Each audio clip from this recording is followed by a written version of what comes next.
तुम्हाला माहित आहे का, अहिल्यानगर जिल्ह्यात एक महाराज आहेत जे 27 वर्षापासून एकाच जागी तपश्चर्या करत आहेत।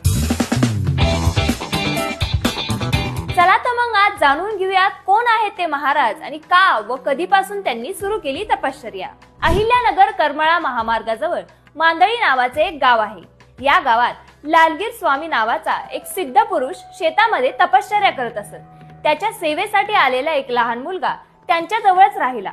त्यांनी त्याचे नाव आत्मारामगिरी बाबा ठेवले। आत्मारामगिरी बाबांना लहानपणीच एक साक्षात्कार झाला अशी आख्यायिका आहे। तेव्हापासून त्यांनी सलग 12 वर्षे लालगिरी स्वामी राहत असलेल्या शेताजवळ उभा राहून तपश्चर्या केली असे परिसरातील लोक सांगतात।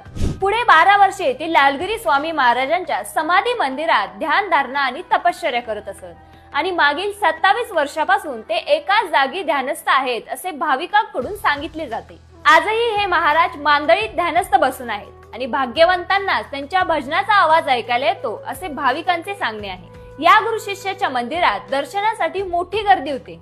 तुम्हाला हे माहित होते का? कमेंट करून नक्की कळवा आणि अधिक माहितीसाठी आय लव्ह नगरला फॉलो करा।